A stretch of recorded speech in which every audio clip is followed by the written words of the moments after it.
Hello all, welcome to the last video of our series of videos on the diagnosis of coronavirus.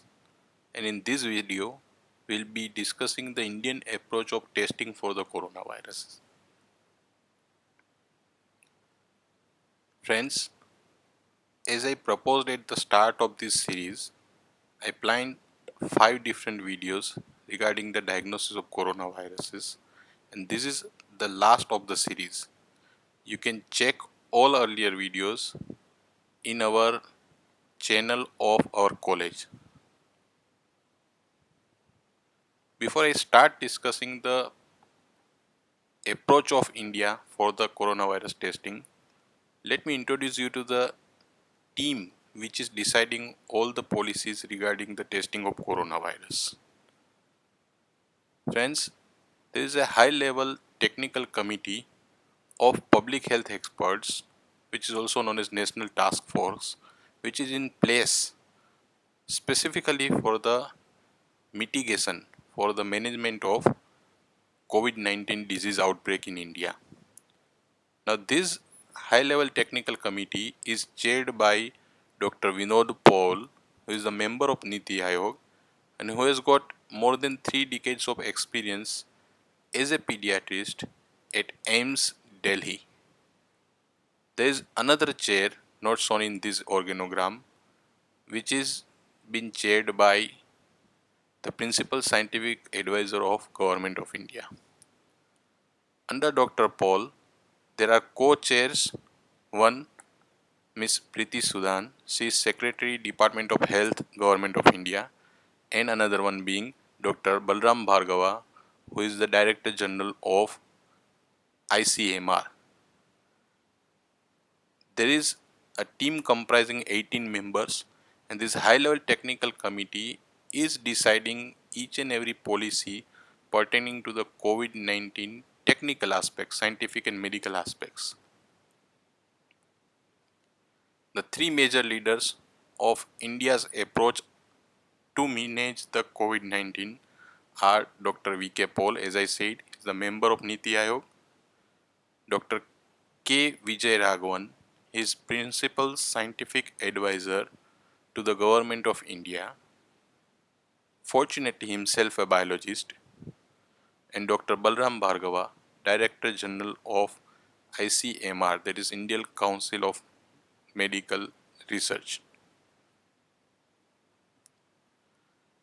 Within this technical committee, there are other rapid response teams meant for the specific purposes. Now, these rapid response teams comprise scientists from the ICMR. It also comprises scientists from the NIV, that is National Institute of Virology. So, scientists from the NIV and ICMR, they are grouped into a function specific rapid response team, which is taking care of one or another aspect of management of COVID-19. So what are these rapid response teams? These teams look for the laboratory network across India and the sample testing. They are also looking after the validation aspect of diagnostic kits which are available commercially in the market. So without validation, testing kits are not allowed to be used by any of the laboratories. They are also dealing with the procurement of reagents, primers, positive and negative controls. They deal with the distribution of all these reagents in coordination with regional depots. They are having area specific research groups. For example, there is a wide discussion regarding the use of convalescent plasma as a therapy. So there is a research group dealing with the plasma therapy. There is another research group which is looking after the effect of BCG vaccine on the immunity against the COVID-19. So such area specific research groups are there.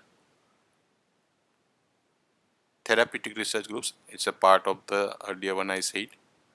Then policy group on the Ayush, that is Ayurvedic, Unani and homeopathy and other alternative therapies. And then there are group which deals with the collection analysis of data, websites, video conferencing and giving this information to the media. So there are specific tasks which are allotted to the rapid response teams under the guidance of the National Task Force. Now, the India's approach to the testing of COVID-19 will have a rapid check on the timeline. So, the first ever guideline regarding the testing of COVID-19 was released in the 9th March. Then it was revised on the 16th March.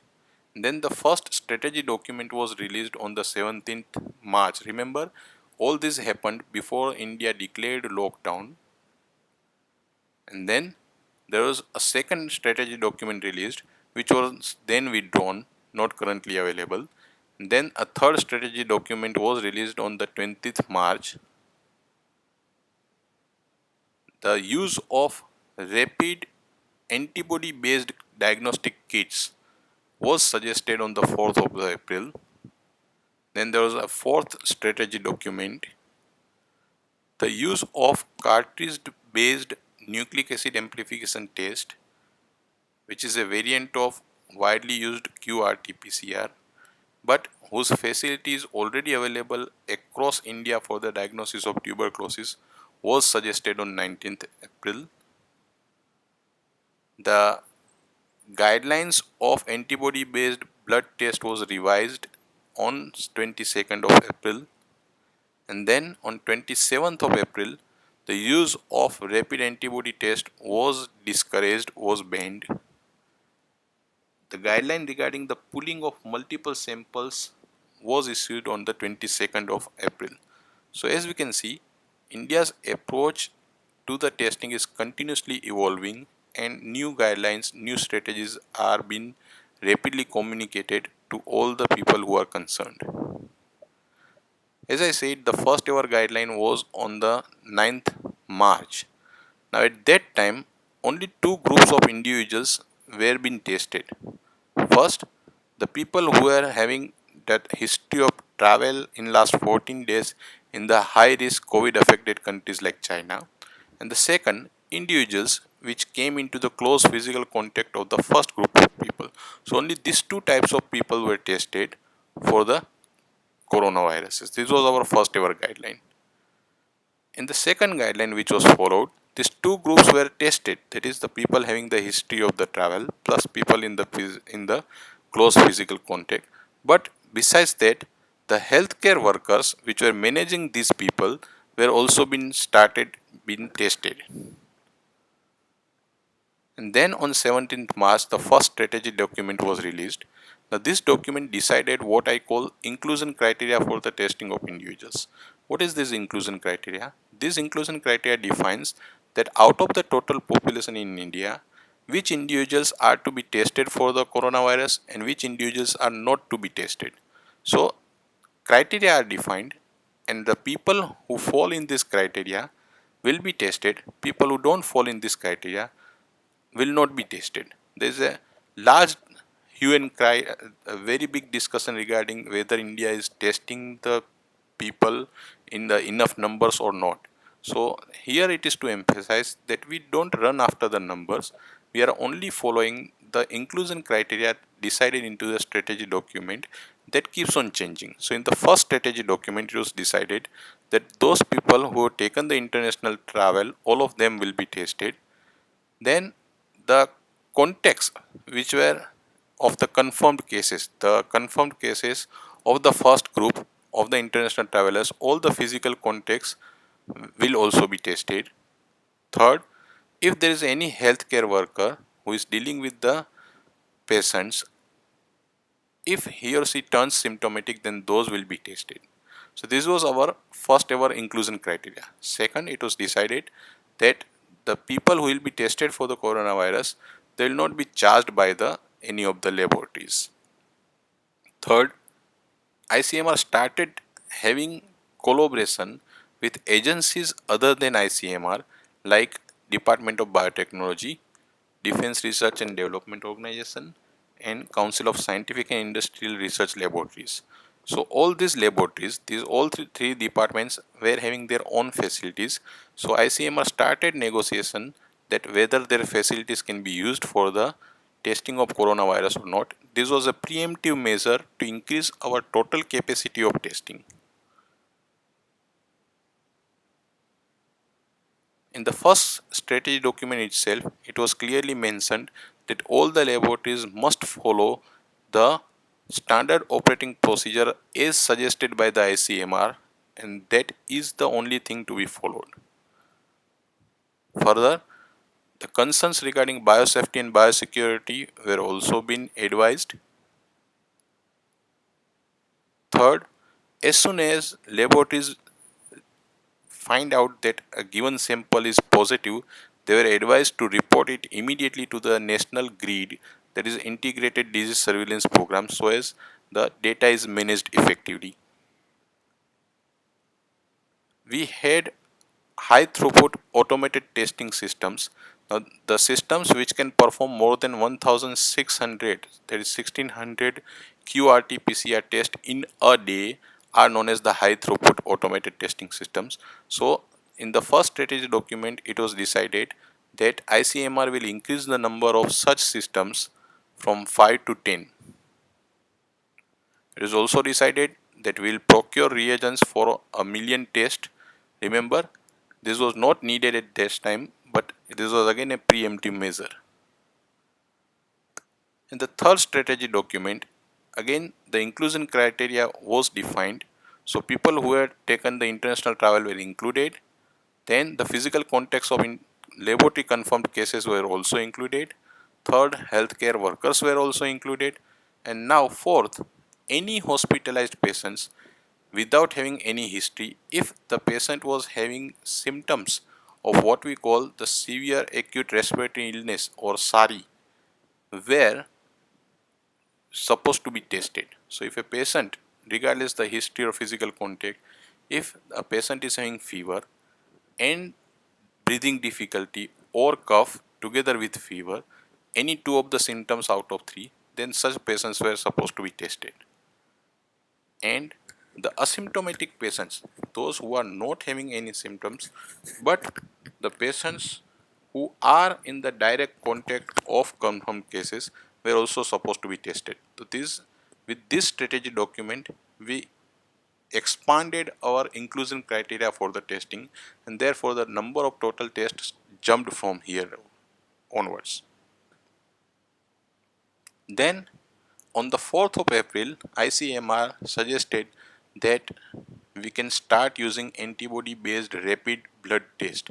Again, this was hugely demanded by the people around, that in order to increase the number of testing, in order to make tests more affordable, we must go with the rapid antibody based test. So on the 4th of April, ICMR decided that in India we'll start using the rapid antibody blood test. However, the use of test was only limited to the high intensity reported areas, what we call the clusters. Okay, for that area only, the this test was suggested. And the people who were symptomatic with influenza like illness, ILI, they were supposed to be tested using these test kits. However, the test kits which a hospital or laboratory uses, it was decided that the kits are either to be approved by the US FDA or by CE, or if not been approved by US FDA and CE, then ICMR and National Institute of Virology will perform a validation trial, and only after their validation the kits are to be used. The list of such validated kits were also provided.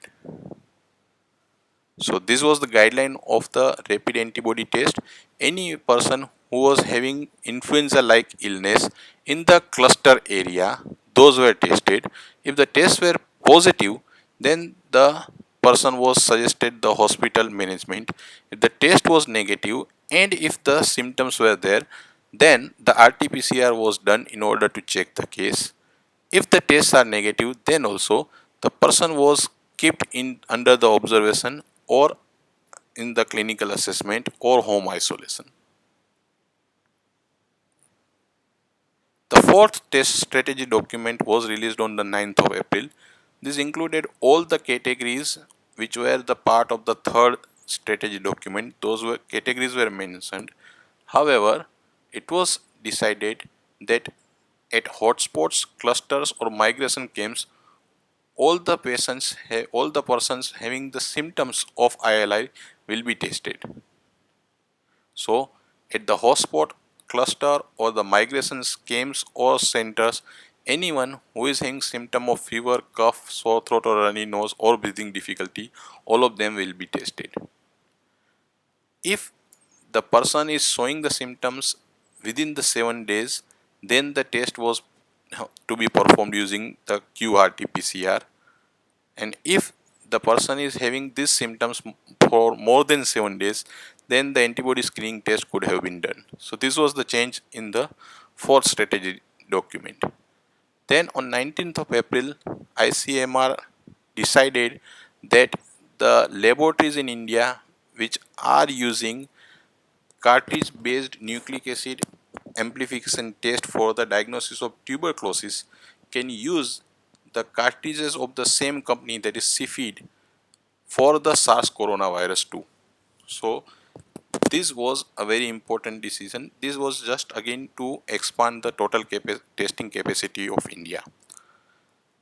Government laboratories with appropriate biosafety facilities were approved directly using this uh, cartridge based test. However, if a private laboratories were to use this test, then they should have the NABL accreditation for the RT-PCR testing. That was decided. Similarly, uh, another variant of QRT-PCR, which is known as TrueNet, which is a smart chip-based diagnosis assay, was also considered valid for the testing. There were government laboratories already having these facilities. So government laboratories with biosafety facilities were allowed to use these things. Private laboratories who are having NABL in RT-PCR were allowed to use this test. However, the TrueNet test was only considered as the mere screening test, and any positive test would be checked by the regular QRT-PCR. Then on the 22nd of April, it was reiterated, re-emphasized, stressed upon by the ICMR that the rapid antibody test was not the final test for the diagnosis of coronavirus COVID-19 disease. The gold standard was still QRT-PCR, and the use of rapid antibody test was just a tool for the surveillance in order to check how many people are infected in a cluster or the hotspot region. And finally, on the 27th April, ICMR suggested that the use of rapid antibody test is to be discontinued by all the states in India, because with the study of ICMR, specifically with the brand known as 1,4, the test results were having very high degree of variation. So use of such tests were discontinued by ICMR. There was again a suggestion by many international studies that in order to in order to speed up the testing, the 5 different samples from 5 different individuals or more individuals can be mixed together and can be tested as a single sample. This is known as the pooling of multiple samples. So, in order to address the large volume of tests, instead of running each individual test separately, we can mix different test samples, and then if all of them are negative, then all of them if the mixture is negative, then all the individual samples were considered as the negative. This will save time and this will save the resources. So ICMR conducted its own research at the King George Medical University, Lucknow, and on the basis of results of their own study, ICMR decided that 5 samples can be pooled if the prevalence of infection is low in the given area. Now, if the result of that pooled sample is negative, then all the 5 samples will be considered as negative. And if the result of that pooled sample is positive, then the individual samples from those mixed 5 samples have to be tested separately. However, ICMR suggested that during the pooling process, more than 5 samples are not to be pulled. Now, as I said earlier, there is a huge discussion regarding whether India is testing enough or not. So let's see the testing proportion of India. If you just see the testing capacity of India in terms of laboratories which were performing the testing, just in the span of 2 months, say for example, if we start with the 6th of the March, in India, there were 52 government laboratories which were performing QRT PCR for the diagnosis of coronavirus. There is no private laboratory allowed to do that. Within the span of 2 months, on the 4th of May, we are having 320 government laboratories now able to perform testing of the coronavirus, and 114 private laboratories are there. So in the span of 2 months, there is an eightfold increase in the testing capacity in terms of laboratories in India. And this can be easily reflected by the laboratory location map of India. As you can see on left, there is a very scant distribution of laboratories across India, while now we have got a good distribution of all the laboratories who can test for the coronavirus across India. If you just see the increase in the daily test numbers, just follow the purple graph line here, which is of India. So we are continuously improving our total daily test numbers, and presently we stand at somewhere around 80,000 tests per day. So we are doing it very close to the other countries like United Kingdom, better than countries like the Italy.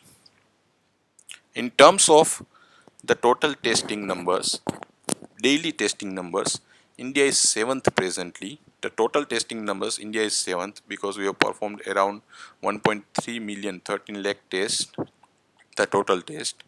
However, if we compare this rank of seventh in terms of total testing with the number of infections, so positive cases in India, in terms of positive cases, India is on 14th.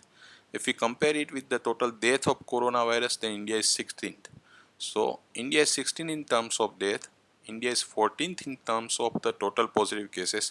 But when you see the total number of tests that is performed, India is 7th in the entire world. So I personally believe that we are testing good. To summarize, there is a policy and mitigation structure in place in India specifically meant for the COVID-19. The decision is made by experts and is managed by a large team of scientists, medical experts, and officers. There is an inclusion policy for the testing, and according to that only testing is being carried out. We are not having any target in our mind that will perform this many tests. We are strictly following the inclusion policy. However, the policy keeps on evolving. The testing capacity of India in terms of laboratories and number of tests which are performed is improved significantly over the past 2 months. Thank you all. With this, I conclude the 5 video series, and I request all of you to give your suggestions for the further topics which I can include in my video series. Thank you all.